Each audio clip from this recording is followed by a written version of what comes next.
Hello friends, welcome back to our channel Padhle with Shaurya. तो आज की इस वीडियो में हम लोग पढ़ेंगे क्लास 6 NCERT साइंस चैप्टर 6। तो आज की इस वीडियो में हम लोगों को एक जो हमारा टॉपिक है सम एक्वेटिक हैबिटेट, इसे स्टार्ट करना था। तो इसके पहले वाले वीडियो में हम लोगों ने इसके पहले वाले सारे टॉपिक कंप्लीट कर लिए थे। तो आज की इस वीडियो से हम लोग को ये टॉपिक स्टार्ट करना है। तो चलिए शुरू करते हैं। Oceans. We already discussed how fish are adapted to life in the sea. Many other sea animals have streamlined bodies to help them move easily in water.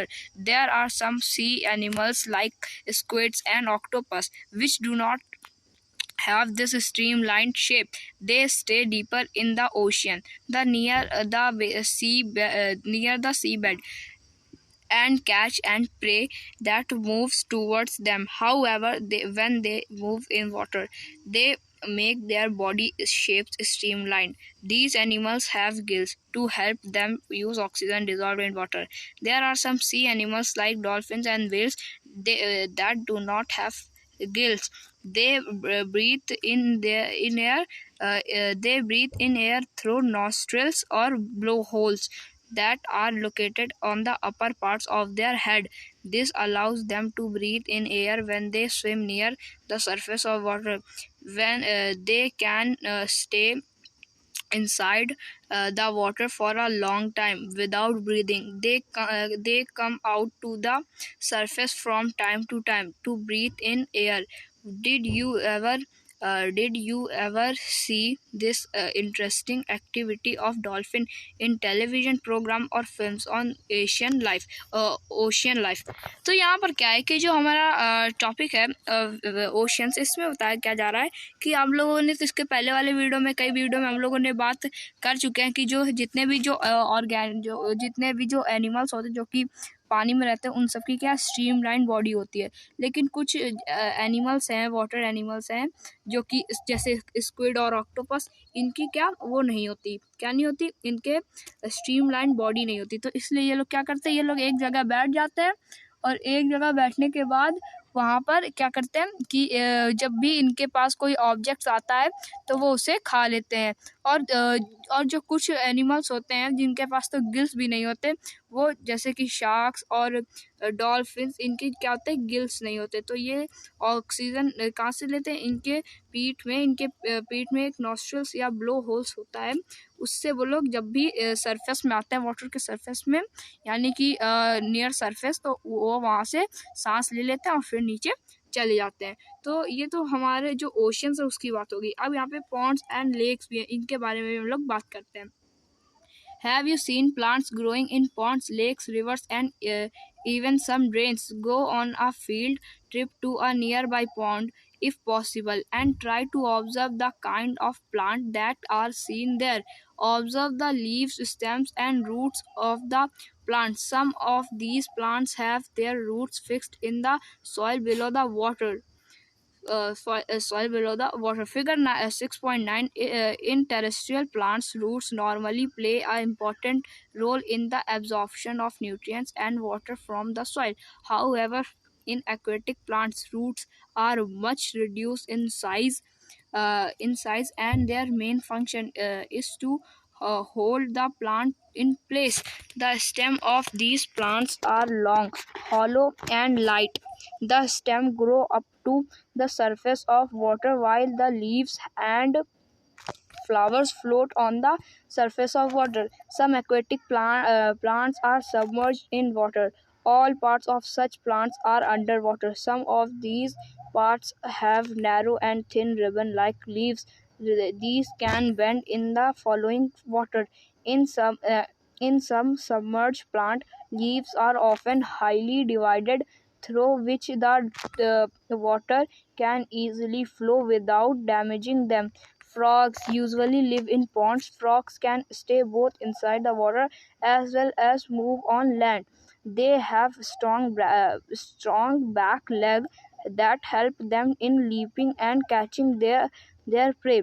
They have webbed feet which help them swim in water. We have discussed only a few common animals and plants compared to the wide variety that live in different habitats. You may have also noticed the very wide variety in plants around you when you prepared a herbarium as part of the suggested activities in chapter 4. Imagine the kind of variety that you could see in a herbarium of leaves of plants from all region of the earth. तो यहाँ पर क्या होता है कि जो भी organisms या प्लांट्स जो कि पॉन्ड्स या लेक्स में रहते हैं, तो उनको क्या होता है कि जब मतलब कि जो फील्ड होती है उसमें आपके किसी भी फील्ड के जो पास में जो पॉन्ड है, तो वहाँ पे आप लोग ट्राई करिएगा कि जो भी मतलब कि इधर समझिए कि जो भी जो टेरेस्ट्रियल प्लांट्स होते हैं, यानी ऐसे प्लांट जो कि ज़मीन पर होते हैं, उनका क्या होता है, वो ज़मीन से वाटर ले लेते हैं और ज़मीन से वाटर ले लेते हैं और न्यूट्रिएंट्स से और सॉइल से न्यूट्रिएंट्स ले लेते हैं। लेकिन जो प्लांट्स जो कि एक्वेटिक होते हैं, यानी कि जो कि पानी के अंदर होते हैं, तो वो क्या करते हैं, तो उनका जितना भी प्लांट्स का जितना भी पार्ट होता है वो सब पानी के अंदर भी एक सॉइल होती है, तो वहाँ पर होता है। और जो फ्लावर्स होते हैं वो खाली जो सी वाटर है, वो मतलब कि जो वाटर लेवल है उसके ऊपर आ जाता है। तो ये आप लोग देख पा रहे होगे फिगर में कि जो भी इसका स्टेम, रूट, लीव्स है, ये सब नीचे है और जो इसका फ्लावर्स है वो खाली ऊपर है। तो जब भी आप लोग कभी किसी भी पॉन्ड या लेक में देखते होगे, तो उसकी जो भी जड़ होती हैं वो सब नीचे जुड़ी होती हैं। और जैसे एक और एनिमल है जो कि एक्वाटिक है, क्या है, फ्रॉग में क्या होता है, फ्रॉग की जो पीछे की दो वो होती हैं लेग्स, वो काफ़ी स्ट्रांग होती हैं, जिसकी वजह से वो अच्छी तरीके से लीप कर पाता है। और जो उसका जो भी उसका प्रे होता है, आप लोगों को पता होगा प्रे मतलब हमने पिछली वीडियो में समझा था, तो जो भी उसका प्रे होता है, खाना होता है, वो उसे आसानी से खा लेता है, तो ये चीज़ें थी। और इन्हीं के ऊपर हम लोगों ने ये जो डिफरेंट हैबिटेट है, ये डिफरेंट हैबिटेट के सारे प्लांट्स हैं। तो ये जो हमारा टॉपिक था तो ख़त्म हो गया। अब जो हमारा नेक्स्ट टॉपिक है वो है कैरेक्टरिस्टिक्स ऑफ ऑर्गेनिज्म। इसे भी पढ़ते हैं। We went on a journey through different habitats and discussed many plants and animals in activity 1। We listed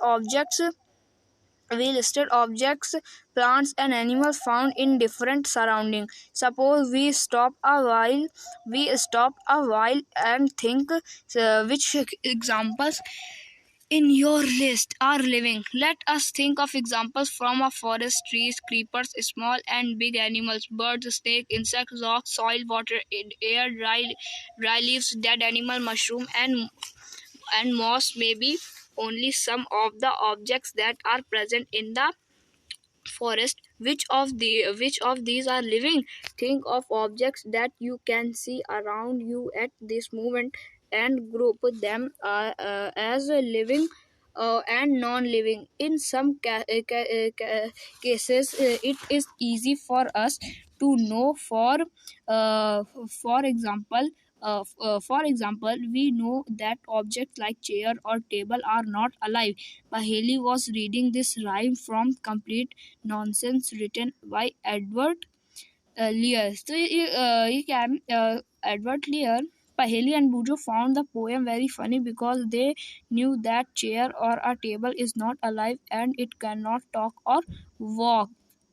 तो यहाँ पर क्या है, ये जो टॉपिक है इसमें क्या है कि जब हम लोगों ने एक्टिविटी 1 देखी थी, उसमें क्या था कि वो लोग गए थे पहेली और बूझो वेकेशंस पे अलग अलग जगह, वहाँ पे अलग अलग ऑर्गेनिजम्स के बारे में जाना था, जैसे trees, creepers, small big animals, bird, snake, insects, rocks, soil, water, dry leaves and dead animals, mushroom, moss, इन सब चीज़ों के बारे में उन लोगों ने अच्छी तरीके से जाना था। और वही सब ये जो नॉन लिविंग चीज़ होती हैं, ये सब ये लोग एक कहानी में पढ़ रहे, एक पोयम में पढ़ रहे, एक nonsense, complete nonsense written by Edward Lear, यानी एडवर्ड लियर की एक पोयम है, उसके ये लोग पढ़ रहे हैं। और वो लोग इसको कह रहे हैं काफ़ी फ़नी है, क्योंकि इसमें नॉन लिविंग चीज़ें जो होती है वो बात आप नहीं कर सकती, चल फिर नहीं सकती। चेयर, टेबल, स्टोन और a coin are not alive. Similarly we don't know that we are alive और and so are all the people of the world. We also see animals around us that are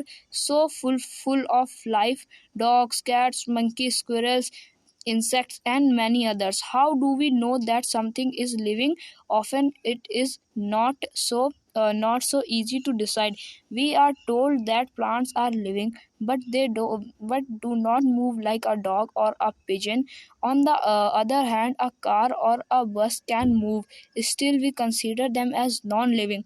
Plants and animals appear to grow in size with time, but then at time clouds in the sky also seem to grow in size. Does it mean that clouds are living? No. So how does one distinguish between living and non-living things? Do living things have some common characteristics that make them very different from the non non-living? You are wonderful. You are wonderful that you are wonderful examples of a living beings. What characteristics do you have which make you different from a non-living thing? List a few of these characteristics in your notebook. Look at your list and mark those characteristics that you have listed, which may also be found in animals or plants. Some of these characteristics are perhaps common to all living things. तो यहाँ पर क्या है कि ये जो अब आप इधर समझिए नॉन लिविंग और लिविंग थिंग्स. तो इस चीज़ से क्या होता है कि इन लोग को क्वेश्चन आता है. अब इधर समझिए जो नॉन लिविंग थिंग्स होती है और जो लिविंग थिंग होती है, हम लोग इसके बीच में डिफ्रेंशिएट कैसे करें कि ये चीज़ नॉन लिविंग है, ये चीज़ नॉन लिविंग थिंग है, ये चीज़ लिविंग थिंग है. तो कैसे? अब आप लोग कहोगे कि जो चीज़ इधर उधर चल सकती है तो वो लिविंग थिंग है, जो नहीं चल सकती वो नॉन लिविंग थिंग है. तो हम लोग जो ट्रीज़ है उनको हम लोग तो कंसीडर करते हैं कि वो लिविंग थिंग है, लेकिन वो तो चलते नहीं हैं. और जो कार बस होती हैं वो तो चलती हैं, लेकिन वो क्यों नॉन लिविंग थिंग कहलाती हैं. अब आप लोग कहोगे कि वो ऐसी चीज़ है जो कि साइज़ के साथ बड़ी होती हैं, साइज़ के साथ छोटी होती हैं. तो मतलब कि साइज़ के साथ बड़ी होती चली जाती हैं. तो वैसे तो क्लाउड भी हैं जो कि साइज़ के साथ टाइम के साथ बढ़ते चले जाते हैं, तो उनको क्यों नहीं करते? तो क्या आप लोग कुछ कैरेक्टरिस्टिक जानते हैं कि जिससे पता लगाया जा सके कि कौन चीज़ नॉन लिविंग थिंग है, कौन चीज़ लिविंग थिंग है? तो ऐसी चीज़ आपको, ऐसी कैरेक्टरिस्टिक आपको अपनी नोटबुक में लिखनी है और उसे आपको अच्छी तरीके से समझना है. तो ये जो हमारा टॉपिक था तो कंप्लीट हो गया है. अब जो हमारा नेक्स्ट टॉपिक है, do all organism need food, ये हम लोग करेंगे नेक्स्ट वीडियो में. आज की इस वीडियो में इतने, मिलेंगे नेक्स्ट वीडियो में. तब तक के लिए थैंक यू वेरी मच.